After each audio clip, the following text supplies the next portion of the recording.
Hi there and welcome back to my channel. It's been a hot minute. I have been sick again, tragedy strikes.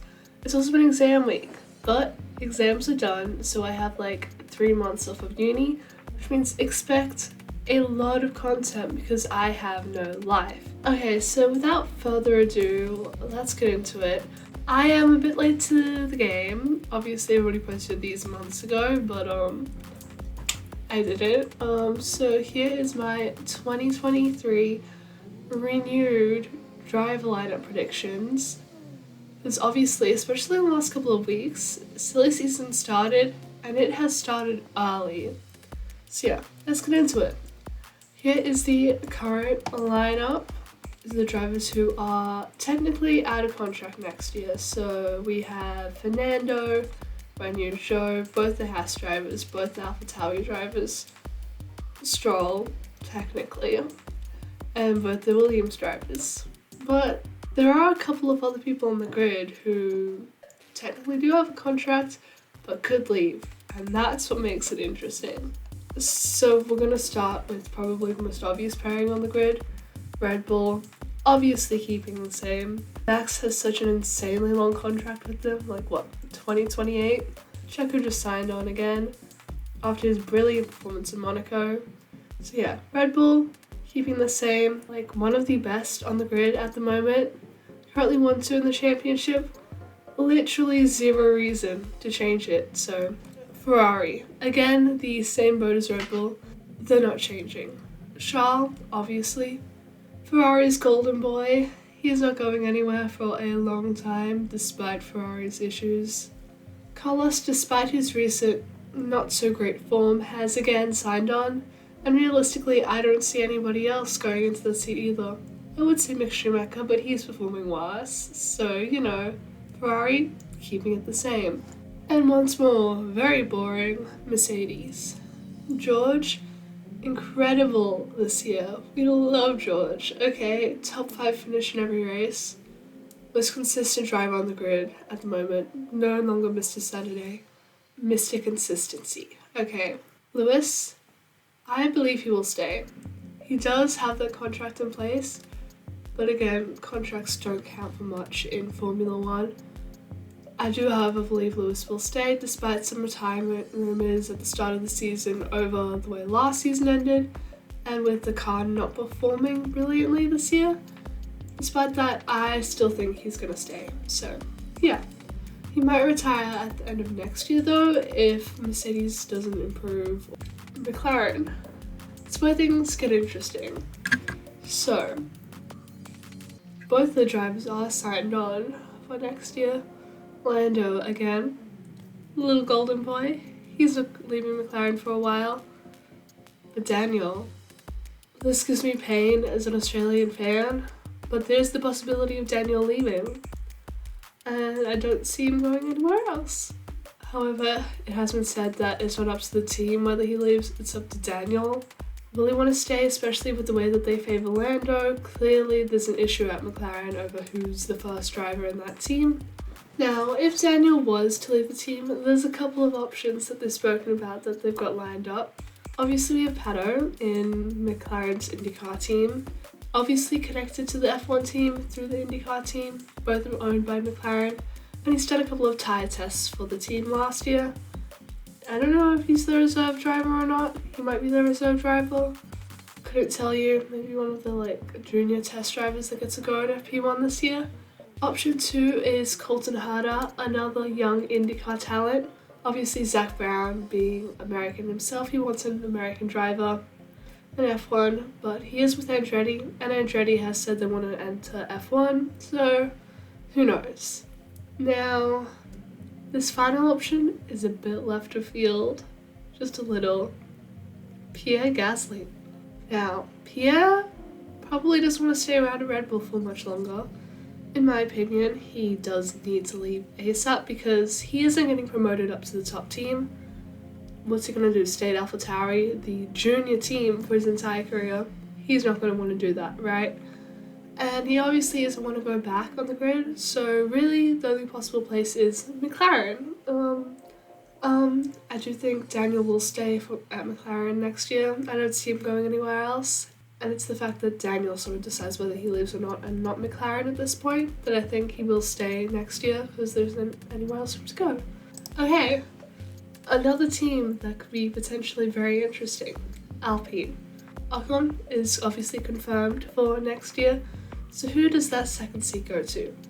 You've got Fernando, world champion, incredible driver, still performing very well despite being like 40. And obviously he wants to stay in F1. He's clearly still passionate about the sport and there's no reason to get rid of him if he's doing so well at...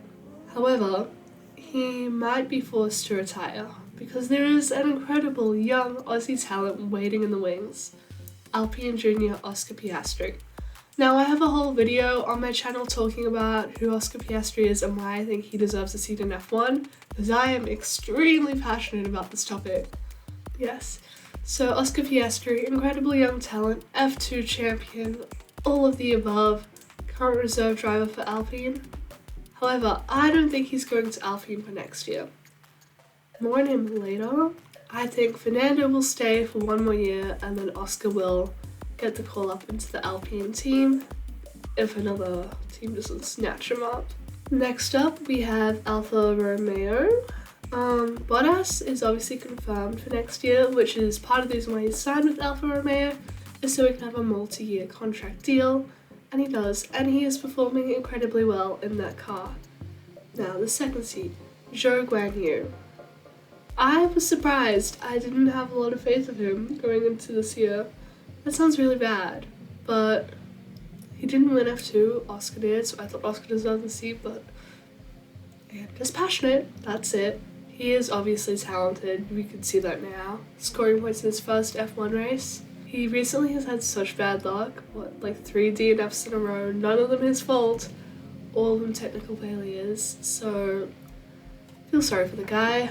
Plus, he brings in heaps of sponsorship money from China, and the Chinese Grand Prix is almost confirmed for the calendar next year, if this whole global virus isn't still fucking it up. Now, there's one other person who could challenge Zhou for that seat, and that is Théo Pourchaire. Now, for those of you who don't know Théo Pourchaire, he is a current F2 driver. He is part of Sauber's junior program, and he's currently sitting second in their championship. That's how I see. I reckon Théo Pourchaire is going to go into a testing role or something, but I do see Zhou staying with the team for next year. AlphaTauri. Again, neither drivers have a confirmed contract for next year, so this could get a little interesting.